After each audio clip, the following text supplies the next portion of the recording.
The only way to make sense out of change is to plunge into it, move with it, and join the dance. We cannot be more sensitive to pleasure without being more sensitive to pain. You are an aperture through which the universe is looking at and exploring itself. The meaning of life is just to be alive. It is so plain and so obvious and so simple. Trying to define yourself is like trying to bite your own teeth. We do not come into this world, we come out of it as leaves from a tree. The more a thing tends to be permanent, the more it tends to be lifeless. The only Zen you find on the tops of mountains is the Zen you bring up there. Muddy water is best cleared by leaving it alone. This is the real secret of life, to be completely engaged with what you are doing in the here and now, and instead of calling it work, realize it is play. We are living in a culture entirely hypnotized by the illusion of time, in which the so-called present moment is felt as nothing but an infinitesimal hairline between an all-powerfully causative past and an absorbingly important future. The only thing that ultimately matters is to live with an open heart. No one imagines that a symphony is supposed to improve in quality as it goes along, or that the whole object of playing it is to reach the finale. We seldom realize, for example, that our most private thoughts and emotions are not actually our own.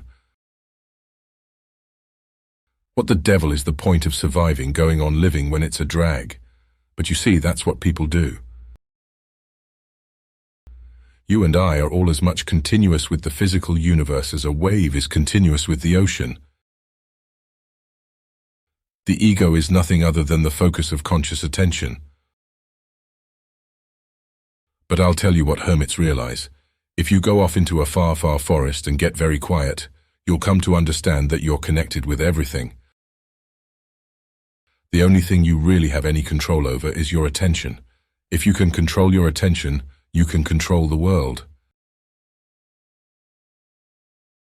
We are living in a culture entirely hypnotized by the illusion of time. The art of living is neither careless drifting on the one hand, nor fearful clinging to the past on the other. It consists in being sensitive to each moment, in regarding it as utterly new and unique, in having the mind open and wholly receptive. You don't look out there for God, something in the sky. You look in you. What I am really saying is that you don't need to do anything, because if you see yourself in the correct way, you are all as much extraordinary phenomenon of nature as trees, clouds, the patterns in running water, the flickering of fire, the arrangement of the stars, and the form of a galaxy. We are the universe experiencing itself. No work or love will flourish out of guilt, fear, or hollowness of heart, just as no valid plans for the future can be made by those who have no capacity for living now. Problems that remain persistently insoluble should always be suspected as questions asked in the wrong way.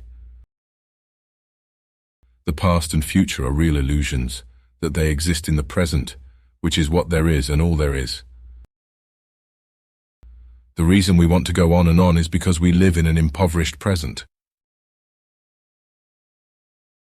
But the attitude of faith is to let go and become open to truth, whatever it might turn out to be. Technology is destructive only in the hands of people who do not realize that they are one and the same process as the universe. To have faith is to trust yourself to the water. When you swim, you don't grab hold of the water, because if you do, you will sink and drown. Instead, you relax and float. If you say that getting the money is the most important thing, you'll spend your life completely wasting your time. You'll be doing things you don't like doing in order to go on living. That is to go on doing things you don't like doing. You are the Big Bang, the original force of the universe, coming on as whoever you are. In other words, a person who is fanatic in matters of religion and clings to certain ideas about the nature of God and the universe becomes a person who has no faith at all. But at any rate, the point is that God is what nobody admits to being, and everybody really is. But to me, nothing, the negative, the empty, is exceedingly powerful.